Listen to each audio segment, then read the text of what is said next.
Guys, welcome back to YouTube channel. ഞാൻ ഈ ഏത്തപ്പഴമൊക്കെ പിടിച്ച് എന്താ കാണിക്കുന്നതെന്നല്ലേ, നമ്മൾ ഏത്തപ്പഴം പായസം ഉണ്ടാക്കാൻ പോവാണ് കേട്ടോ.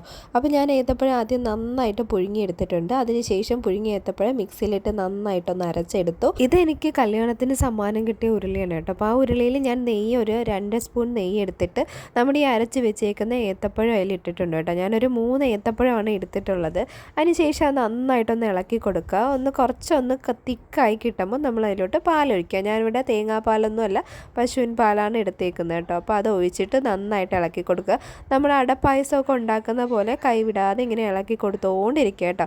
അതനുസരിച്ച് അതിന് കട്ടി കൂടി വരുന്നതിനനുസരിച്ച് നമ്മൾ പാലൊഴിച്ച് കൊടുത്തുകൊണ്ടേ ഇരിക്കുക. ഇടയ്ക്കിടയ്ക്ക് ഒഴിച്ച് കൊടുത്തിട്ട് ശേഷം ഞാനിവിടെ ശർക്കര ഉരുക്കി വെച്ചിട്ടുണ്ടായിരുന്നു.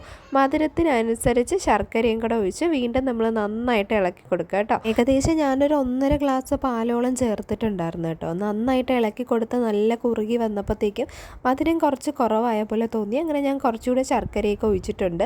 അവസാനം നമ്മുടെ പായസം അത്യാവശ്യം കുഴപ്പമില്ലാതെ റെഡിയായി വന്നു. ഞാൻ ഒത്തിരി നേരം ഇളക്കി കൊടുക്കുന്നുണ്ട് കേട്ടോ.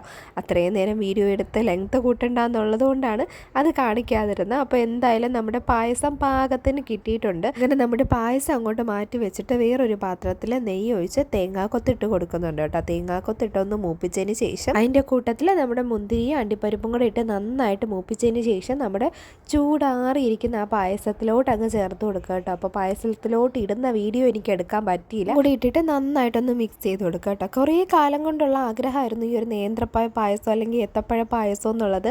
എന്തായാലും അത് സക്സസ് ആയി എന്നുള്ളത് കുടിച്ച് കഴിഞ്ഞപ്പോഴാണ് എനിക്ക് മനസ്സിലായത്. അടിപൊളി ടേസ്റ്റ് ആയിരുന്നു. എല്ലാവരും ട്രൈ ചെയ്ത് നോക്കുക. എന്തായാലും വീഡിയോ ഫുള്ള് കണ്ട് ഇഷ്ടമായിട്ടുണ്ടെങ്കിൽ സപ്പോർട്ട് ചെയ്യാനും ഒരു ലൈക്ക് കൂടി തരിക. പുതിയൊരു വീഡിയോ ആയിട്ട് നാളെ കാണാം. ബൈ.